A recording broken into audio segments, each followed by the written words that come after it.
اللہ تو سیدہ عائشہ صدیقہ کے صدقے ماؤں پہ فضل فرما، بہنوں کے نصیبے اچھے فرما، اور بیٹیوں کو برکتیں عطا فرما۔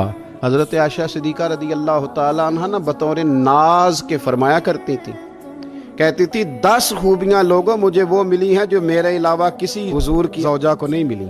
اماں جی وہ کون سی؟ تو فرمانے لگی میرے علاوہ حضور نے کسی کنواری عورت سے نکاح نہیں کیا۔ پھر فرمانے لگی میرے علاوہ حضور کی کوئی بیوی ایسی نہیں، کوئی اہلیہ ایسی نہیں جس کا باپ بھی مہاجر ہو، جس کی ماں بھی مہاجر ہو۔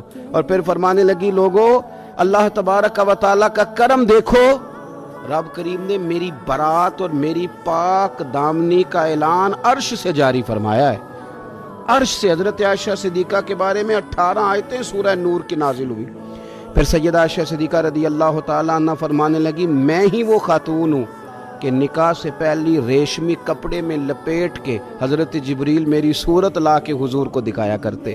پھر فرمانے لگی میں ہی وہ حضور کی اہلیہ ہوں کہ جس برتن سے حضور غسل کرتے تھے مجھے بھی اسی سے غسل کرنے کا شرف حاصل ہو جاتا تھا۔ پھر فرماتی ہیں لوگوں یاد رکھو میں ہی نبی پاک صلی اللہ تعالیٰ علیہ وسلم کی وہ بیوی ہوں کہ میں حضور کے سامنے سوئی رہتی تھی، حضور تہجد کی نماز پڑھتے رہتے تھے، گویا جو انوار و تجلیات تہجد کے وقت وہاں نازل ہوتے تھے مجھے بھی اس میں سے خیرات ملا کرتی تھی۔ حضرت عائشہ صدیقہ رضی اللہ تعالیٰ عنہ فرماتی ہیں یہ میرا ہی مقام ہے کہ حضور میرے بستر میں ہوتے تھے اور حضور پر وحی نازل ہو جایا کرتی۔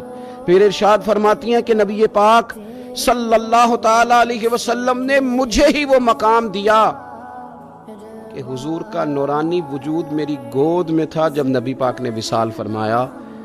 فرمانے لگی میں ہی وہ خوش نصیب ہوں کہ میری باری تھی جب میرے نبی پاک کا وصال ہوا۔ اور 10ویں نمبر پہ فرمانے لگی لوگوں میں ہی وہ خوش قسمت ہوں کہ جس کے حجرے میں رسول پاک علیہ السلام کو دفن کیا گیا۔